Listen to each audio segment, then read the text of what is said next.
Mr. Seruiratu, we talked about the military and let's talk about the National Security and Defence Review Report done by a very experienced former senior military officer who was part of the 1987 Royal Fiji Military Forces, and he was also a victim of the 87 coup left after that, the coup led by the then third in command, Mr. Sitiveni Rambuka, who is now the Prime Minister of the country. Now, serious issues about trust were raised in the report. Trust in the army by the public, trust in the police, and trust in the government institutions. What are your thoughts on that?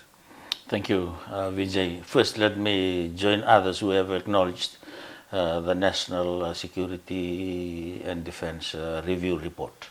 Unfortunately, I was not here and I could not attend the launching of the report, but I have made attempts to get copies, at least for me and the caucus, from the Office of the Minister for Home Affairs and Immigration. I have a copy now. I have not gone through the whole report. And of course, I've made attempts to talk to the editorial,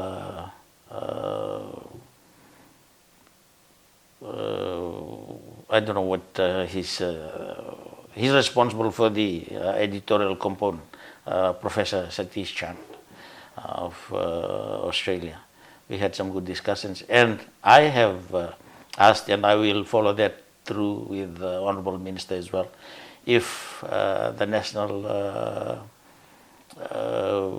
Defence and Review Committee can provide a briefing to the members of the opposition.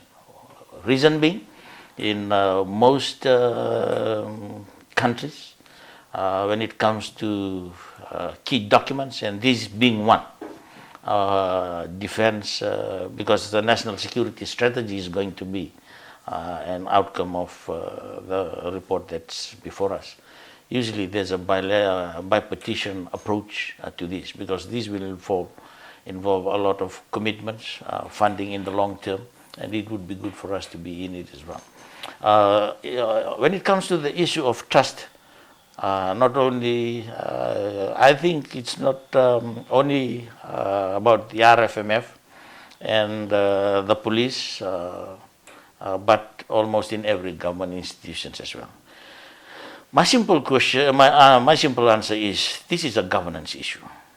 And I'm not saying that it's a problem now in this government. This has been there for quite a while, and I admit even during our time as well. But what are we going to do about it? We can go and point back at those that have served previously, including our 2 terms in government. But of course, the responsibility now lies squarely within the influence and control of the current coalition government, and of course, the ministry responsible. I've stated that it's a simple governance issues for 2 reasons. In well-functioning democracies, Vijay, good governance is sourced in each political leadership. I'll repeat that. Good governance is sourced in each political leadership. It's the political leadership that must create the environment for good governance. That comes through effective legislations. So it's not only about having good laws, but then we have to have strategies and policies in place, implementing bodies, allocation of funding, and of course lay down the processes and systems as well.